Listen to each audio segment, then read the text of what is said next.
Esta noche en Zona G hablaremos sobre anorgasmia masculina. ¿Cuáles son sus causas y su tratamiento? Acompáñame. Este es el punto donde se encuentran tus deseos. Zona G, la sexualidad desde todas sus perspectivas, respuestas, terapias y conceptos con un solo fin, el placer. Zona G, con el Dr. Gilberto Martínez.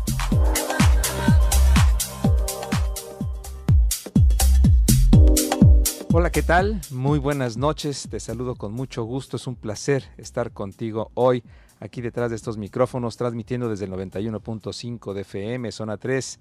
Bienvenido a Zona G, un programa que pasa todas las noches y que su intención tiene pues tratar temas de interés y de índole pues también cultural respecto a todos los temas de amplio mundo de nuestra sexualidad.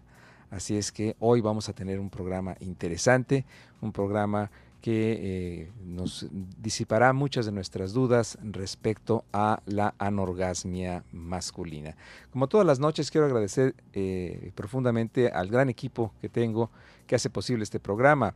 Laura Mora en la producción e Ignacio Valdivia en los controles técnicos. Yo soy el doctor Gilberto Martínez y para hablar de este tema, anorgasmia masculina, causas y tratamiento, quiero agradecerle su presencia aquí en el programa al doctor Raúl Villarroel.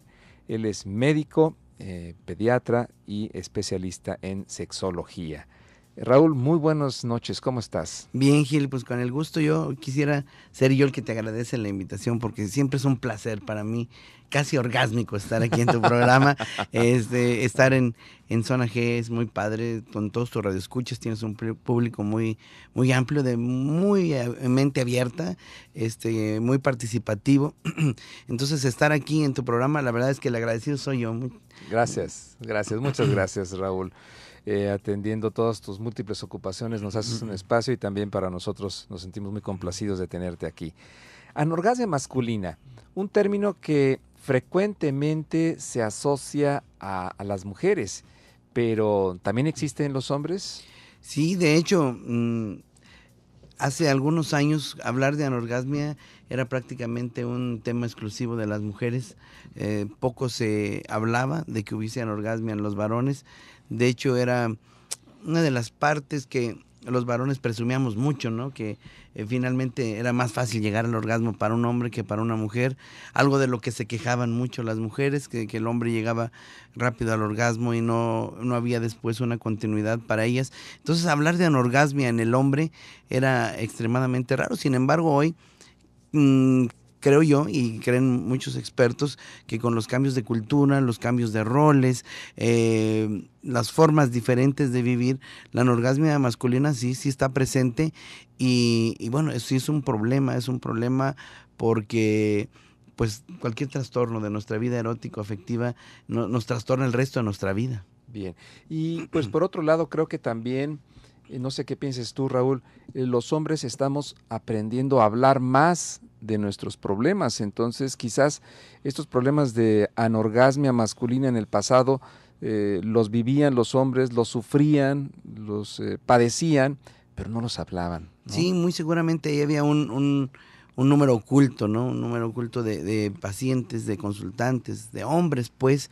que padecían algún tipo de anorgasmia y se lo callaban. Incluso por ahí alguna vez me acuerdo, fácil unos 10 años, me tocó leer un artículo de si los hombres fingían el orgasmo o no. Uh-huh. Y pues encontramos que por ahí un trabajo que se hizo muy serio, encontró que sí, que bueno, no era tan alto como el caso de las mujeres, pero que había hombres que fingían el orgasmo, lo cual pues nos estaba hablando indirectamente de que eran hombres con un problema de anorgasmia, porque si lo tenían que fingir era porque no se le presentaban, ¿no?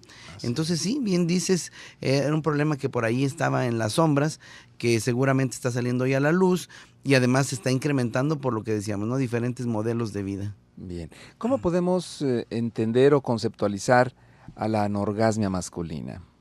Fíjate que yo me gustaría, si tú estás de acuerdo, comenzar por definir qué es el orgasmo, porque Ándale, a veces hablamos mucho de orgasmo y no, a la gente a veces no le queda claro, incluso tú te das cuenta, de repente llegan consultantes y te dicen, es que no sé si he tenido un orgasmo porque nadie les ha dicho qué es en realidad el orgasmo, y comenzaríamos por definir que el orgasmo es esa sensación subjetiva de placer.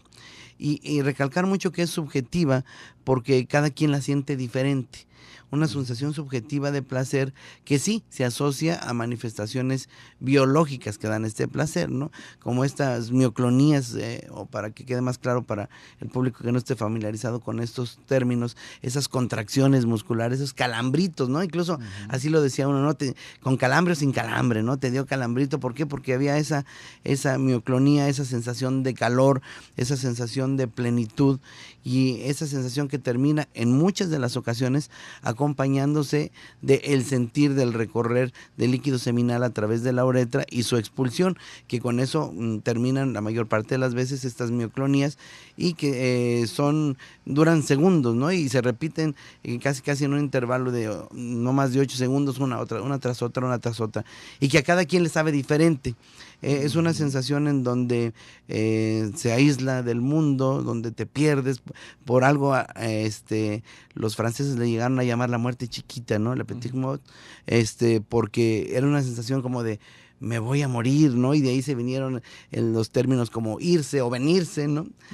Irse porque parecía que te ibas de este mundo, o venirse porque se venía la eyaculación.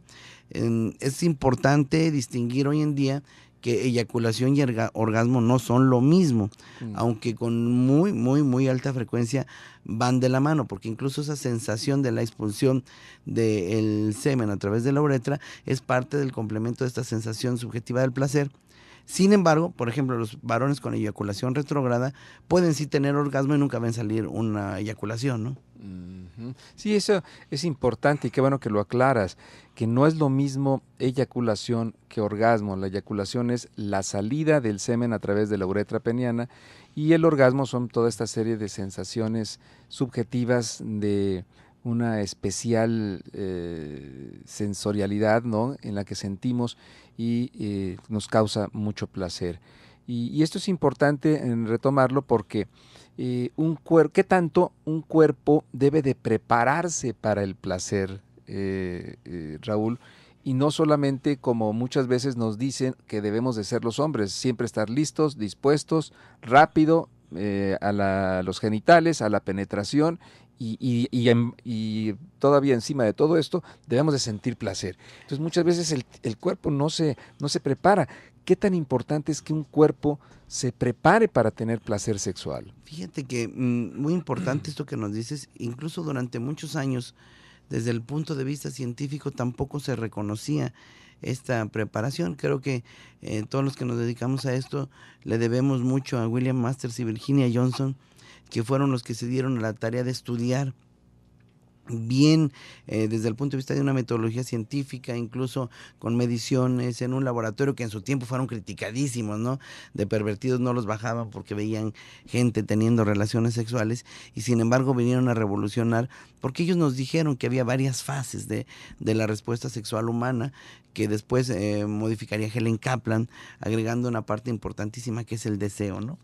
Y entonces estos investigadores y muchos otros que ya se vinieron topando en el camino se dieron cuenta que la relación sexual y su placer que culmina con el orgasmo, es la cereza del pastel, tiene toda una evolución que comienza desde la fase del deseo, la excitación, la meseta, el orgasmo, pero lo más importante es decir que esta fase de deseo no comienza ni siquiera en el momento que tú dices a veces, ¿qué onda? Vamos a tener una relación sexual. A veces comienza desde que te levantas en la mañana, ¿no? Desde que te levantas y comienzas a ver a tu pareja y la comienzas a ver con cariño, con deseo, con complicidad, con esa amistad que a veces se nos olvida que debe haber en una pareja.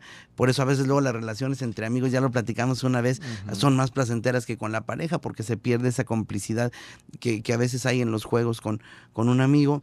Desde ese momento comienza a desarrollarse el deseo que se va intensificando durante el día.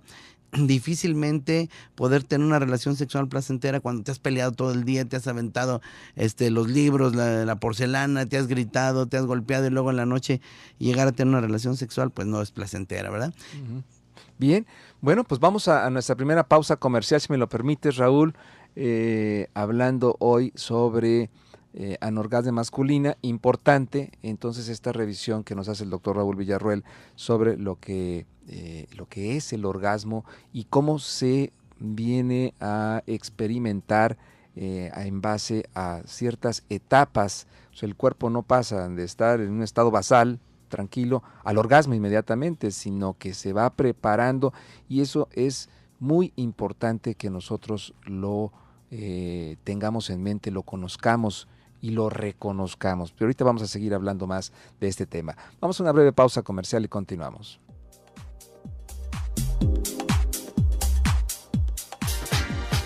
Si usted necesita una consulta con el doctor Gilberto Martínez, especialista en terapia de pareja y desarrollo de la sexualidad, comuníquese al teléfono 3642-2384. Experimenta, conoce, descubre y siente. Continuamos en Zona G, en el 91.5 FM, Zona 3.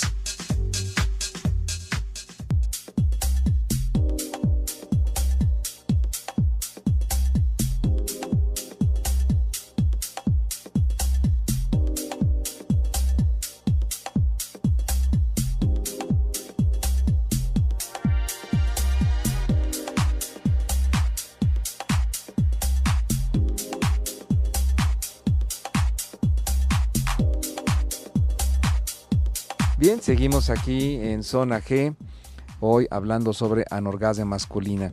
Y bueno, Raúl, tú nos estabas mencionando que dentro de la respuesta sexual humana, o sea, este proceso por medio del cual el cuerpo se va preparando para el máximo placer sexual u orgasmo, pues existen también situaciones que tienen que ver con la forma en la que nos relacionamos con nuestra pareja. Entonces, muchas veces el orgasmo se empieza a preparar, o nos empezamos a preparar desde la mañana, ¿no? Con una buena relación con nuestra pareja, para que, si es en la noche, no tiene que ser forzosamente en la noche, o si es en la tarde, o es en la noche, o es al día siguiente, se tenga esa calidad de orgasmo, no solamente tener una eyaculación y se acabó, sino tener una calidad en esta experiencia. Sí, fíjate, y aquí me recuerdas a nuestro querido amigo mutuo, David Barrios, que dice que el orgasmo es zapatista, ¿no? El orgasmo es de quien lo trabaja, porque sí, de repente responsabilizamos a nuestra pareja del orgasmo y no hacemos nuestra parte por nuestro propio orgasmo, ¿no?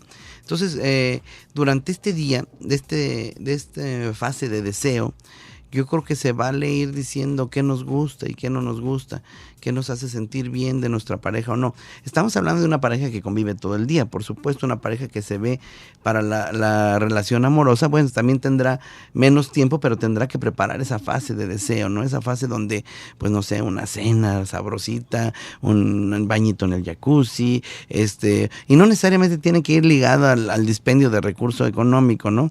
A veces una película tomados de la mano en la sala de la casa, o incluso para los sapiosexuales, los que les encanta a la gente inteligente, pues después de una conferencia magistral de su tema favorito, ¿no? Se va preparando este deseo, y decir pues que hay precisamente disfunciones de las cuales nos vamos a abocar a las últimas desde esta fase de deseo, ¿no? Después vienen otras disfunciones, pueden aparecer en la fase de excitación y otras en la fase del orgasmo, ¿no? Para que a nuestro público le quede claro, el deseo es esas ganitas, pues, ¿no? Ese quiero, y la fase de excitación es me prendo, ¿no? Ya tenía ganas y ahora ya me prendí, y obviamente el orgasmo es cuando llegas a la parte culminante, ¿no? De esta relación. También sería interesante decir, Gil, si estás de acuerdo, que bueno, no toda relación sexual termina siempre en este orgasmo, y no por eso puede no ser placentera, ¿verdad? Es obviamente la cereza del pastel, pero hay veces que comemos pastel sin cereza y también está sabroso. Claro. Esto es importante recalcarlo, porque a veces estas relaciones sexuales sin orgasmo nos generan una angustia de desempeño, y para la próxima ya no llegamos tampoco al orgasmo, porque como ya en la anterior no llegamos, ya nos preocupa llegar en la siguiente, y ya nos estamos metiendo un poquito a lo mejor en las causas. Lo que en las causas, decir, ese vendría a ser un factor emocional importante, ¿no? Angustia, estrés, ¿no? Y recordar la mala experiencia pasada, pensando que se vuelve a repetir. Sí, dice David que una mala tarde hasta el Juli la tuvo, ¿no? Entonces, de repente no obsesionarnos también, porque yo creo que dos cosas habría que decirle a nuestro público: que no hay que obsesionarse por la llegada del orgasmo, porque la obsesión por la llegada también puede trastornar precisamente su llegada, y la otra, la obsesión muy cultural del orgasmo simultáneo, ¿no? Que también nos genera mucha angustia a veces de llegar los dos al mismo tiempo, y esto no necesariamente es la base del placer. Entonces ya nos estamos metiendo en las causas de angustia, ¿no? Y las causas de angustia también tienen que ver con cosas que no son propiamente de la relación sexual, ¿no? Desde la angustia de pagar la renta, desde la angustia de las colegiaturas de los niños. Dicen por ahí el chiste, ¿no? Que hay veces que en vez de decir ay, ay, ay de placer, dicen ay, ay, pero hay que pagar la renta, ¿no? Y en eso se dispersa esta fase de deseo. Entonces yo creo que no podemos dejar de lado que antes de hablar de las disfunciones de la fase de orgasmo tendríamos que ver que tiene que atravesarse primero por esta fase de deseo que se trabaja, después por esta fase de excitación que se trabaja más. Deberíamos decir que la fase de excitación tiene mucho que ver con este preludio amoroso, con este jugueteo, con estas caricias que tú decías con mucha claridad hace rato. No es nada más de llegar, introducir el pene y hacer una eyaculación, sino todo este jugueteo, este explorar todo el cuerpo, explorar todas las sensaciones, explorar todos los sentidos, para que la fase de excitación se vaya haciendo cada vez más intensa, porque de su intensidad dependerá también el orgasmo. Eso que acabas de mencionar es muy importante que lo sepamos a todos nuestros amigos y amigas radioescuchas. De la calidad de la excitación va a ser también la calidad del orgasmo. Y en ese sentido, pues a los hombres nos cuesta mucho trabajo el entenderlo, porque pues desde pequeños nos enseñan a tener éxito, a ser rápido, a llegar rápido a la meta, sí, claro, a ver quién eyacula más rápido, y entonces perdemos ese tiempo tan importante y tan necesario para poder vivir y experimentar un orgasmo. Lo que me lleva a la siguiente pregunta: muchos hombres quizás puedan haber experimentado eyaculación, pero no experimentar orgasmo debido a estas causas. Sí, de hecho sí, se describe, y parece que cada vez es más frecuente que un varón pueda eyacular sin sentir estas, otra vez como decíamos al principio, sensación subjetiva de placer, ¿no? Que prácticamente es una sensación como orinar, en donde sienten nada más la salida del semen a través de su uretra, pero no se acompaña de todo este placer, de todas estas contracciones musculares, de esta sensación de calor, de esta sensación de fuga, de plenitud, no. Incluso los varones lo refieren cuando van a terapia, de que pues sentí que me salió el semen y prácticamente sentí como que estaba orinando con una erección, cosa que, aclaro, no se puede, no puede haber eyaculación y erección al mismo tiempo, porque precisamente nuestro cuerpo está diseñado para que esto no suceda. Entonces sienten esa sensación como de, bueno, sí salió un líquido por mi uretra, pero pues no me emocionó, no sentí rico, y esto tiene mucho que ver con estas causas, otra vez, que tú decías muy bien, Gil, donde nos han enseñado a veces que eyacular es el objetivo, entre más rápido mejor. Esto no quiere decir que un rapidín no pueda ser placentero, pero no puede ser nuestra vida diaria de rapidines, ¿no? Claro. Y aquí tendríamos que hablar entonces de las nuevas formas de vida, donde ciudades como la nuestra, el Distrito Federal, son ya tan grandes que prácticamente ves a tu pareja por unos segundos, porque los puros traslados al trabajo, ida y vuelta, te consumen el día, y entonces las relaciones sexuales se vuelven más rápidas, más superficiales y mucho menos placenteras. Incluso esto se asocia a otro fenómeno que ya no es la anorgasmia, sino con la disminución del deseo. Hoy se está viendo que los jóvenes de esta generación tienen menos relaciones sexuales de las que tuvimos nosotros, que somos apenas la generación pasada. ¿Por qué? Porque han perdido el interés por las relaciones sexuales, y sobre todo por relaciones sexuales más profundas, por la vertiginosidad de la vida y esta educación en el tener, que esto es muy importante, dejando de lado el ser, ¿no? Tengo que tener una casa más grande, tengo que tener un carro más lujoso, tengo que tener la computadora más nueva, el smartphone más nuevo, y esto me lleva a trabajar todo el día, y entonces me la paso en trabajar para comprar y comprar cosas que luego ni disfruto, y la relación erótica se ha dejado de lado.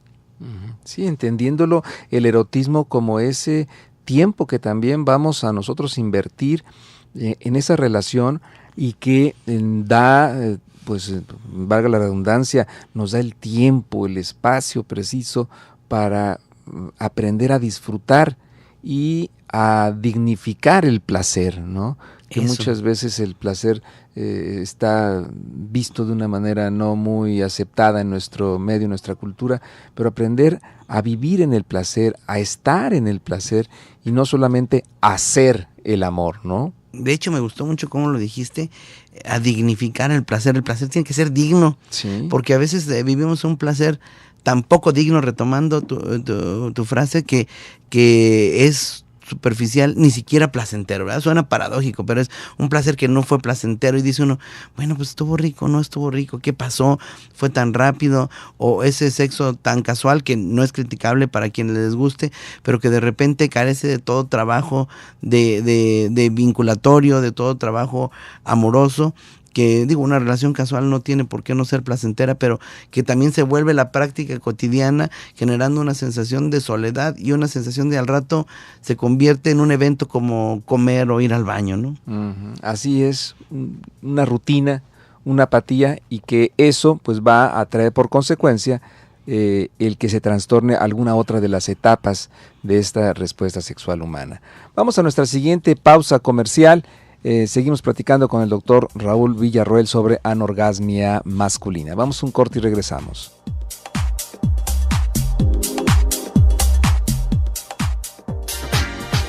Si usted necesita una consulta con el doctor Gilberto Martínez, especialista en terapia de pareja y desarrollo de la sexualidad, comuníquese al teléfono 3642-2384.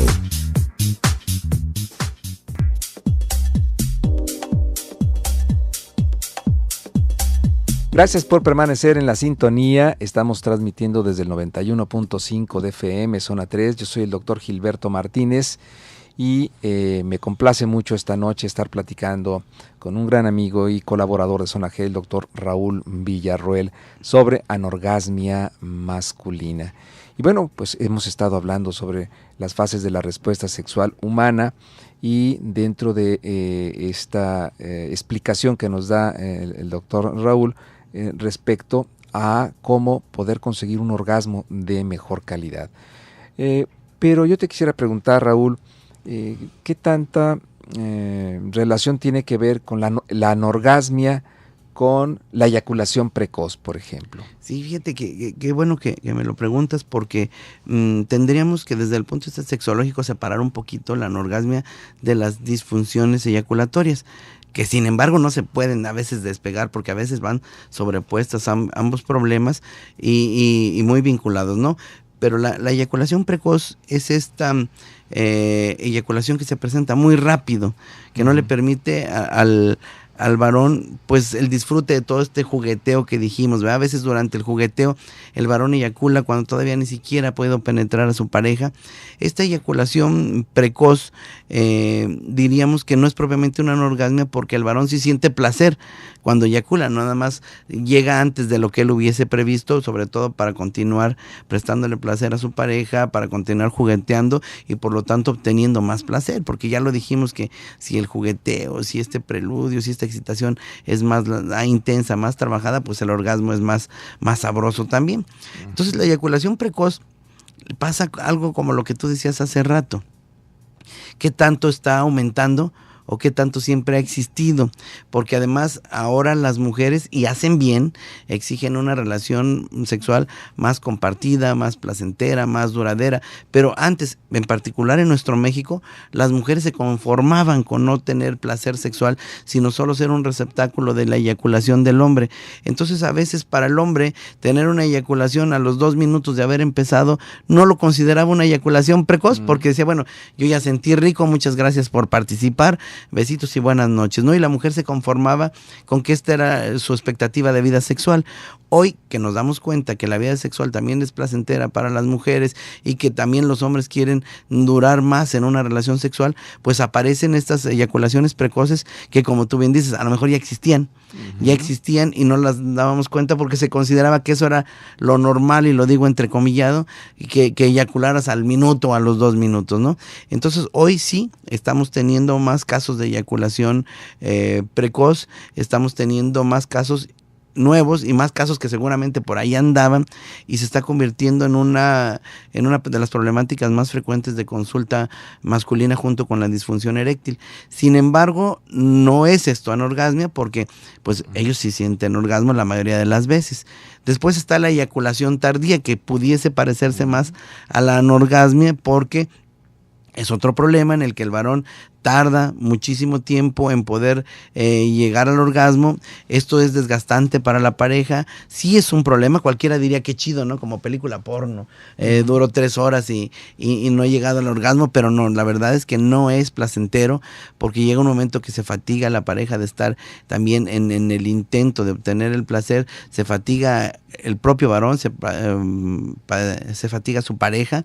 Y porque por otro lado la mujer también espera que el hombre cierre su ciclo. Sí, claro. Y al no eyacular puedes empezar a sospechar cosas erróneas. Sí. Ya no me quieres, ya no te gusto, o andas con otra. Y eso es frecuentísimo, ¿eh? Sí. Y por supuesto, qué bueno que lo dices, porque tú lo ves mucho en la consulta. La primer sospecha en la eyaculación tardía es, ya no me quieres o andas con otra, ¿no? Sí. O después se vuelve incluso una lucha de ofensas, ¿no? De ya no puedes, y otra vez nos vamos a la angustia de desempeño, que en la siguiente vuelve a hacer lo mismo, pero tampoco es propiamente la eyaculación tardía una anorgasmia, porque si es tardía y aparece, en la mayoría de las veces si aparece con esta sensación subjetiva del placer, pues hay orgasmo, ¿no? La ausencia de eyaculación sí se liga mucho más, que si era esa muy tan tardada que nunca aparece, con la anorgasmia, porque como bien dijimos, no es indispensable que vayan juntas y es lo más frecuente. Entonces el varón que no eyacula nunca, porque llega a tener una eyaculación tan retardada que dicen mejor párale, tampoco llega al orgasmo en la mayoría de las veces, y estaríamos asociando estas dos entidades, ¿no? La eyaculación retardada y la anorgasmia. Pero otra vez, la anorgasmia creo que en nuestro medio tiene mucho más que ver con causas psicológicas, emocionales, que con causas orgánicas. Ahora, aclaro, en ningún caso de ninguna disfunción sexual se debe dejar de lado ninguna de los 3 componentes posibles del erotismo, que sería la parte biológica, la parte social y la parte psicológica, porque a veces los médicos cometemos mucho el error de descuidar la parte psicológica, y los psicólogos cometen el error de descuidar la parte orgánica, la parte médica, de menospreciarla o decir que ni siquiera existe. Entonces, el abordaje de una disfunción sexual siempre tiene que ser integral, siempre tiene que ser desde la investigación de la salud completa del varón. ¿Cuántas veces hemos tenido pacientes que están en psicoterapia por disfunción eréctil, lo que tienen es una neuropatía diabética y nadie les ha detectado que tienen el azúcar alta, ¿no? O que están teniendo ya disfunción de la microcirculación, y la disfunción eréctil incluso era un aviso de que pronto se van a infartar porque están teniendo alteraciones microvasculares. Entonces, yo creo que incluso por eso, y quiero felicitar a la Universidad de Guadalajara, porque surge ahora la materia de medicina sexual en la carrera de medicina, ¿no? Independiente de la carrera de la materia de sexualidad, en la materia de medicina sexual pretende ser un abordaje integral de la salud sexual del varón, de la mujer, y por supuesto que sus alteraciones. Entonces, cuando hablamos de anorgasmia, tendríamos que investigar todo, tendríamos que abordar a nuestro paciente desde su salud corporal completa, su salud mental e incluso su salud social, porque muchas veces los varones están teniendo problemas de disfunciones sexuales por cubrir expectativas sociales, que cada vez se vuelven más difíciles, Gil. Sí, cómo no, y eso que tú mencionas es importantísimo, porque los médicos de repente nos convertimos en profesionales de la enfermedad y no en profesionales de la salud, porque hasta hace poco tiempo no hablábamos de salud. Era, a ver, señor, ¿usted qué tiene? Señor, ¿usted qué tiene? O el señor, usted está bien, no tiene ningún problema, vaya y disfrute su vida sexual. O la señora, oiga, doctor, es que fíjese que no siento orgasmos o no me excito. Señor, usted está bien, no pasa nada, vaya y atienda a su marido, porque si no lo atiende se le va a ir con otra. Entonces, la función de estos médicos en sus distintas áreas de especialidad era cuando había problemas, y no cuando se veía la parte de salud para preservar la salud y para contribuir a que ésta se instalara de la mejor manera, ¿no? Sí, esa vieja frase de mente sana en cuerpo sano, sí, claro. Y viceversa, diría yo, no la debemos dejar de lado, y yo le agregaría la parte social, ¿no?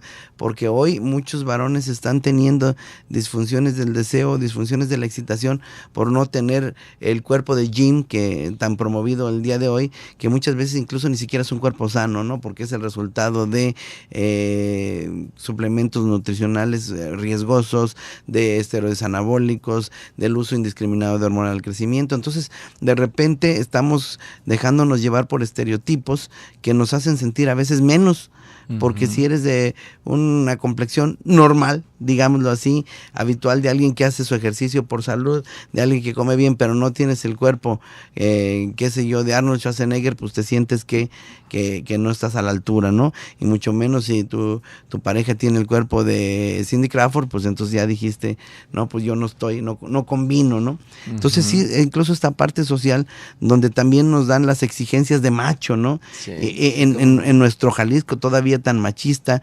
donde incluso los hombres en la escuela presumimos relaciones sexuales que nunca tuvimos, con tal de caer en la aceptación del grupo, ¿no? De, no, todos somos muy buenos para el sexo, y tú ya tuviste relaciones, no, pues sí, y fingimos la pérdida de la virginidad en la adolescencia cuando no la hemos perdido, ¿no? Porque la exigencia social se vuelve a veces un peso, un lastre terrible en una función sexual sana, que bueno, en la anorgasmia pega mucho a veces. Sí, los hombres nos hemos acostumbrado a presumir lo que no hicimos, y las mujeres a callar lo que sí. Lo que sí. Sí. Bueno, vamos a nuestra última pausa comercial. Les recuerdo que está usted en Zona G. Si usted necesita una consulta con el Dr. Gilberto Martínez, especialista en terapia de pareja y desarrollo de la sexualidad, comuníquese al teléfono 3642-2384.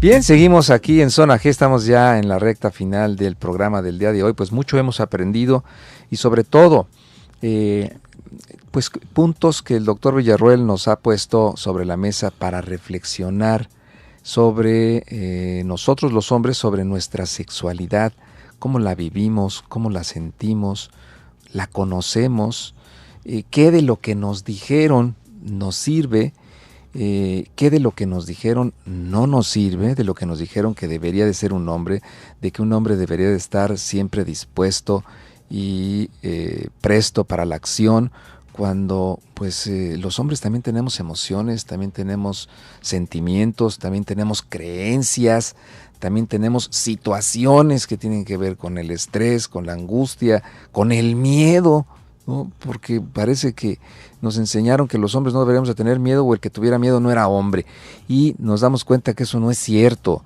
Eso quedan en creencias del pasado, que los hombres somos seres humanos, y que en el fondo la mujer lo que está buscando es contactarse con un ser humano, claro. ¿No, Raúl? Sí.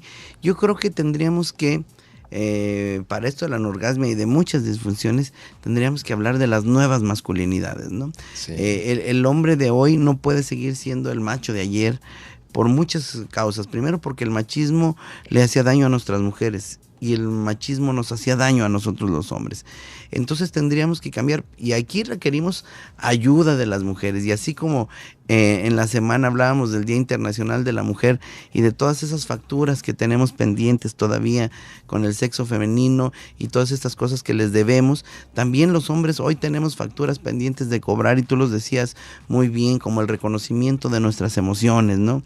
Es curioso porque alguna vez veíamos un programa de comedia en donde alguien hacía referencia a esta parte donde las mujeres siempre tienen su mejor amigo, que es al que sí le valoran todas sus cualidades sentimentales, emocionales, intelectuales, pero luego salen a la búsqueda del macho, ¿no? Uh-huh. Y se quejan con el amigo diciéndole, oye, es que yo quisiera un hombre como tú, y el otro dice, pues es que yo soy un hombre como yo, ¿no? Y no me quieres. Uh-huh. Entonces de repente tendríamos que también hacer una reevaluación de las nuevas masculinidades, nosotros como hombres, para redescubrir ese hombre sensible, ese hombre sensitivo, ese hombre comprensivo, ese hombre empático, que todos llevamos dentro y que lo hemos reprimido a través de años de machismo, pero también requeriríamos la colaboración de las mujeres para la comprensión que ese es el nuevo hombre y que tal vez les convenga más que aquel macho que las maltrataba, que las sometía, que las aislaba de la sociedad.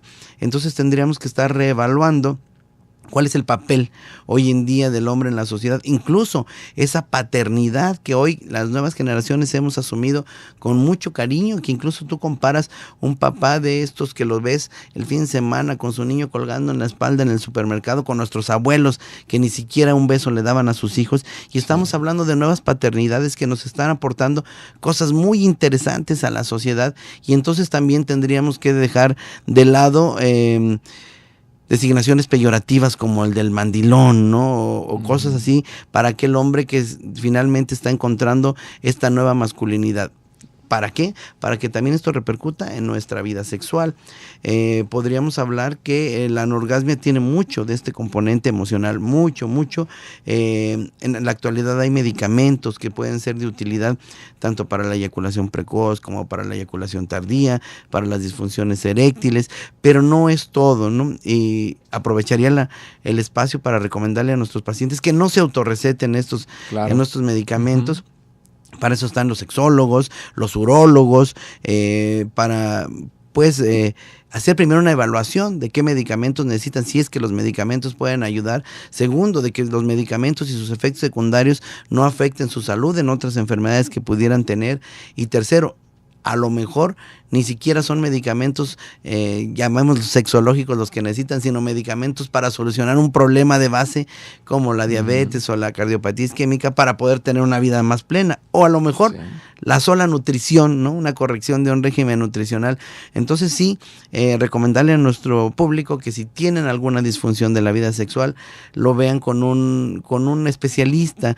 Hoy en día estamos luchando, te quería platicar, Gil, probablemente nuestro hospital en breve tenga la primer consulta de medicina sexual en un hospital público, quizá del país, y entonces estamos afinando ya los detalles porque luego también la medicina sexual no es barata, ¿verdad? Porque tiende a ser multidisciplinaria. Un paciente con una disfunción requiere a veces del urólogo, del endocrinólogo, del sexólogo, del psicoterapeuta, del psiquiatra, porque muchas de estas disfunciones se asocian a depresión, que fue algo que no alcanzamos a mencionar a profundidad, pero a veces es una depresión la que nos lleva a la disfunción sexual, y hay gente que tiene 10 años con una depresión no detectada, ¿no?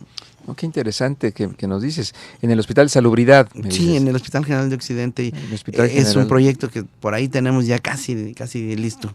Oye, pues qué interesante y felicidades, el Raúl, porque bueno, tú eres una persona que es muy inquieta, muy académica, muy estudiosa y que va pues precisamente a la vanguardia de estos verdaderamente programas de salud, ¿no? Porque nuestra Secretaría de Salud muchas veces es Secretaría de Enfermedad, ¿no? Sí. No, fíjate que debo decir que nuestro actual Secretario de Salud ha promovido y apoyado muchos proyectos de prevención, de verdaderamente la búsqueda de la salud, ¿no? Y este es uno de estos. Y sí, tú lo dices, deberíamos ir a la búsqueda de la salud y la enfermedad desaparecería por sí sola. Sí, y para esto pues tiene que ver también con estos cambios de paradigmas, con estos modelos o nuevos, la implementación de nuevos modelos en nuestra forma de vivirnos como hombres, como mujeres, y que yo creo que dentro de el diagnóstico y el pronóstico y el tratamiento de las disfunciones eróticas, pues tiene que empezar por reconocerlo y hablar. Tenemos que hablar, los hombres no tenemos que quedarnos callados ante esas circunstancias, sino que tenemos que hablarlo y aprender a hablarlo también con nuestra pareja. Claro, no olvidar que la salud sexual hoy en día es un derecho muy bien esclarecido, está entre los derechos sexuales, y los derechos sexuales están en los derechos humanos. Entonces, el derecho a la salud sexual, pues lo incluiríamos en el derecho a la salud por sí mismo, que hoy finalmente es un derecho constitucional. Sí, definitivamente que sí.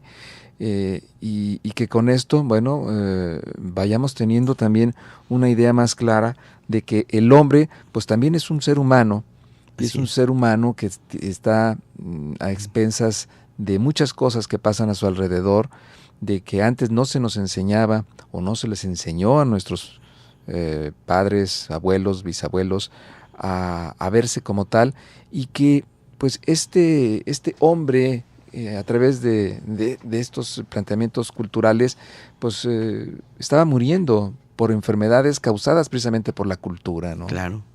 Sí, claro, y descuidando su vida sexual, aunque pareciera tan plena, no lo era.